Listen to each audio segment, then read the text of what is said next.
Hey, it's Soul with a guide. A real guide. Keep this thing bookmarked for reference. I'm going to give some guidelines and tips on your first days of the Battle for Azeroth expansion. This guide's going to give you the best way to not just level in Kulturas and Zandalar, but to stay on top of hitting your major milestones, getting into dungeons and getting rep gear, completing the war campaign, unlocking allied races, and finally, the Battle for Azeroth Pathfinder achievement. Part 1. That is. You can't always grind dungeons if that's your thing, but in the long run, you're going to waste a lot less time following these tips and guidelines. Remember that this guide is being released a little bit early, so keep an eye out in the description below if there are any major changes you should know about. Be sure to like this video if it's helpful and to subscribe for more content. First, preparation. There are a few items that'll generally help you out on your happy wartime adventure. Some of these are easier and more affordable than others. So don't feel obligated to have like a crafted legendary. It's hardly necessary for leveling, and with that in mind, your legendaries are only going to be good until level 116 when they deactivate. But we'll get to that little problem later. Augment runes simply aren't what they used to be, providing a meager 15 to stats. But it's better than nothing, so keep those handy. But there are nerfs on the way, but you still want to have some of this food on hand. Bring Fighter Chow for the out of combat region, and that should help reduce your downtime. Or use Bear Tartar to zip around just a little bit faster. Potions of prolonged power still give an okay boost, so if you have spares, here's the time to get rid of them. The Water Strider mount helps a little bit when navigating through Kulturas and Zandalar, but it's a little bit more situational this time around. It's still a worthwhile long-term investment though, so stop putting it off if you still don't have one. Gliders once again are the thing to have if you're not already an engineer, and, well, why aren't you an engineer? It goes without saying, but clean up as much of your inventory as you can. It will fill up with junk and greens and quest gear, and you're not going to necessarily vendor or disenchant all of it. I'll touch more on that later. So with that out of the way, let's get to the meat of things. First and foremost, should you level in War Mode, which gives you a decent XP bonus? The answer to this is actually a little bit complicated. There are multiple ways you can go about this. While in War Mode, you can very easily get to max level without ever visiting the opposite faction's continent, or even doing a single dungeon. I happened to do some of the war campaign while leveling, but it had very little impact on my pacing. In fact, you could say that the travel time going back so I can do the war campaign kinda slowed me down. I was able to get to max level without so much as starting my third zone, which happened to be Nazmir for the Horde. One factor to keep in mind are your legendaries. You'll suddenly lose a lot of your potential once you reach level 116 when your legendaries deactivate, and by this time you'll definitely start replacing your gear.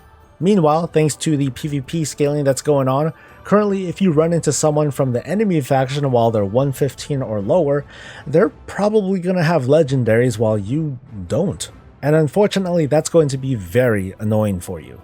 So to summarize this part, yeah, go ahead and level in War Mode, but after you lose access to your legendaries, you might want to consider switching it off. When you're leveling, you have 3 very quest-heavy zones to mess around in. The order doesn't matter, but it will matter how you map this out, because at max level you can have access to your Flight Master's Whistle, and the sooner you have that, the better. Here's the basic idea of what to do. Between the 3 zones, choose one that's your favorite. Maybe the one that has reputation rewards that you want the most, like profession recipes or the prettiest mounts or whatever. Fully complete that zone, from top to bottom. By the end, you should be honored with the faction assigned to that zone. Move on to the next zone and complete quests until you hit friendly with the faction in that zone. Then stop, and go to the third zone. Keep questing there until you hit friendly with that faction too, and then you can either keep questing there or you can go back to the other zone, or wherever you want. This is to ensure that by the time you hit max level, you already meet the requirements to upgrade your Flight Master's Whistle. At the same time, you can now go to the emissary for the faction you got to honored with and get a snazzy 325 item level cape. While leveling, you will slowly be obtaining war resources. They're a little bit hard to come by in the beginning, and you need at least 100 to really get started with the mission table. You want access to this. It's another pipeline for reputation, gold, and other bonuses to help you get by in the beginning. I suggest waiting till level 118 before even starting the war campaign or any of this stuff to cut down on the travel time. By this level, you'll have what you need to unlock table missions and all 3 outposts on the other continent. You'll also obtain a quest to unlock war research. Go ahead and do that and get started. Throughout your questing, you'll be obtaining a lot of gear from quest rewards, much of which has no use for you. But don't vendor anything. Battle for Azeroth introduces the Scrapper, basically the Obliterum Forge that works on pretty much everything, not just profession-made items.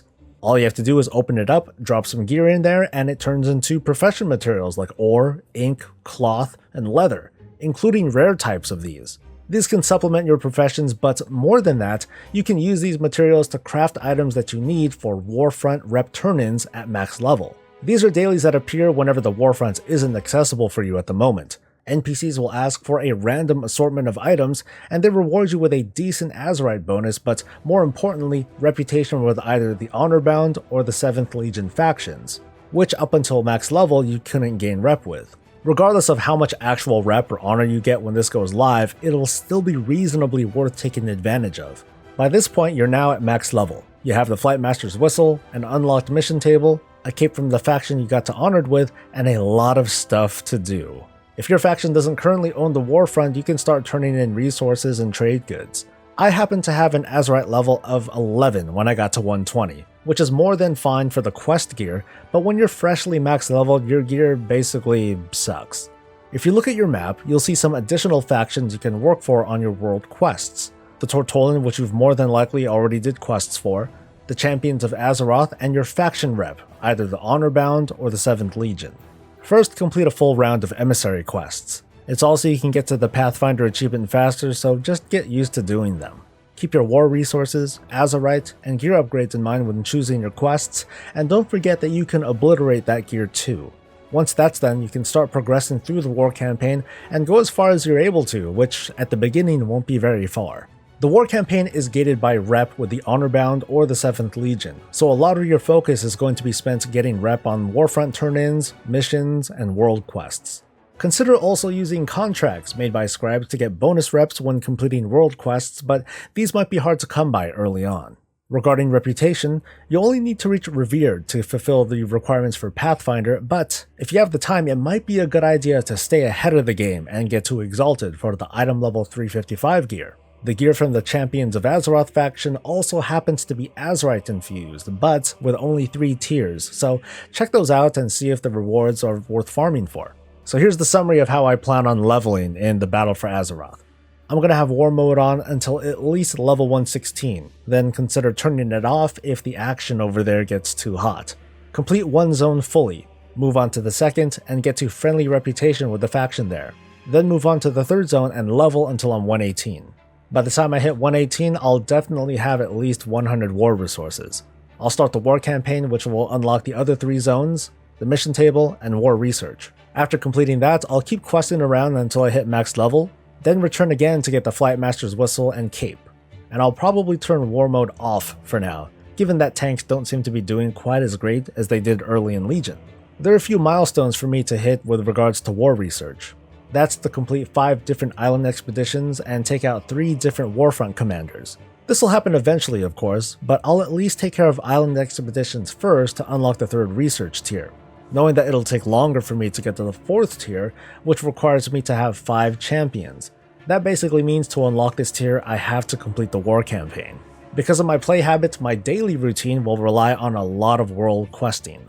From top to bottom, my priorities are going to focus on completing emissaries, Honorbound or 7th Legion rep, Champions of Azeroth rep, gear, and artifact power.